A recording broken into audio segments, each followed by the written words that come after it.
All right. Welcome back. Please join us in welcoming major champion Patty Tavatanakit. Patty, this is your first time at a major, being a major winner. What does that feel like? I mean, it feels pretty normal. I just treat it as like another event, but I guess it is like, living the dream, I guess, being a major champion playing in my 5th U.S. Open. It's pretty special. You've been a low amateur at this event. What does the U.S. Open mean to you? It means a lot. I mean, it's always the tournament I'm looking forward to every single year. It's a USGA event. They always treat us like a queen, and it's always fun to come here, way back since U.S. Junior Girls and U.S. Amateur and all that. I'm just really excited to be here at this really, really great course. Yeah, Olympic Club is a historic venue. What's your thoughts so far on the course? It's playing tough. You got to execute a lot of shots and just be prepared that it's going to be tough out there mentally and physically with the roughs and the weather. It's going to be challenging. I'm up for it. Bethan? Yeah, how would you characterize the rough and how it's changed from yesterday to today and what you're able to hit out of it? Well, when I'm in the rough, first thing I try to do is, what shot am I going to hit and how far I can get it down there. If I have a more lofted club, let's say I have a 9-iron, I open the face a little bit more. Out of the rough, you're not going to have a lot of spin, so you can try to hit to the front and hopefully it rolls up to the pin or on the green. And, the first goal you're trying to do is hit as many greens as you can out here. I think that's going to be really important and would separate the fields a lot, It's a little tough to get up and down, especially with the roughs being like this. It's still a bit of a guess every single time you're in there, but you got to work your way around it. Do you feel like your length is an advantage here? A little bit, yeah. I feel like the course are setting up, wide and manageable. There's a little bit of forgiveness to it. I feel like, it's not too hard or like it's just trying to penalize you. I think the course sets up pretty fair with how tough it is and how, I don't think personally this course is long, but if it's going to be long, like you can't really leave the roughs this long. I feel like it's playing really fair.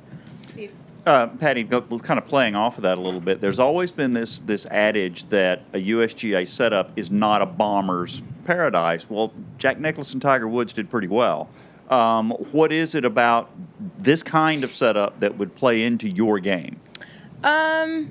Hitting different shots, I feel like we're just out there and, you're not only going to hit a straight one or just the same flight every day, all day. For me, what would benefit my game the most is, using all the tools I have as a player, as in, hitting low, a cut into it, a little, like with the wind, a little help, just be creative playing around these courses. And I mean, I've played a lot of tough ones and this is something different. So, you obviously got to be sharp, think through your shots and, try to execute no matter which shot you're picking to hit.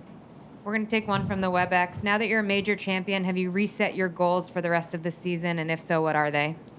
Yeah, I have reset my goals a little bit, just still focusing on my process on the course. And it's a mental ride for sure. You got to be tough, each week. There are going to be weeks where you're not feeling yourself, you're not feeling it, but so you got to, grind your way through. If anything, I like to climb up that world ranking a little bit more, as far up as I can. I'm not particular on, trying to get to number one this year because I know it's going to take a while and I got to be patient with the process. Todd? Patty, have you decided how many drivers you're going to use on holes this week? What does it look like for you driver-wise? Back nines are pretty wide open. I feel like a lot of back nines holes I can, use drivers, but obviously some of the holes you want to be on the fattest part of the fairway. And a couple of holes I hit, I think on 18 I'm hitting hybrid off the tee just because I think 3 wood's a little too far in. So you said that you felt like there's some room out there. Have you been pretty adept at hitting fairways so far in practice? Yeah, I actually hit it really, really good today. Just seeing a lot of good shots just makes me feel a little better about going into this week. One more. What do you think of the 16th hole, the big horseshoe, par 5. What's that 16. hole like for you? How do you plan on playing that? It's a 3-shot. Is that the one before the set? Yeah, Yeah. sorry. Yeah. Just a 3-shot hole, you know, I feel like gotta treat it like another long par 5. And I really appreciate them doing that just because, you know, it's if anything's making tougher, you gotta make sure to hit fairways on your second shot and try to have a good look of going into the green because I feel like if you miss the fairway on the second shot, it's gonna be a little tough to get around the green and get up and down. So it's kind of a point to point to point. Yes, hole, basically, isn't just it? taking it shot by shot and do the best you can each shot. Last two, Beth Ann, then Steve. Patty, you said it's been a mental ride. What's been the toughest part of your rising stardom? Just, you know, managing my time. I feel like I struggle a little bit, you know, in LA, which is how much attention I'm receiving from a lot of people, and I wasn't really used to that. If anything, like I just like when people don't recognize me as much or just like kind of leave me alone. But I struggle a little bit, but I learned how to, you know, kind of like be there but not be there with a lot of attentions I got. So I'm still learning and I'm still adjusting to, you know, this whole thing. But still, you know, it's an honor to, you know, getting everyone's attention and to be a major champion. And still playing off of that, we're not yet, I've asked you this several times, we're not quite 100 days in. How's your life changed? Not much. I feel like, you know, I have a really good support group at home.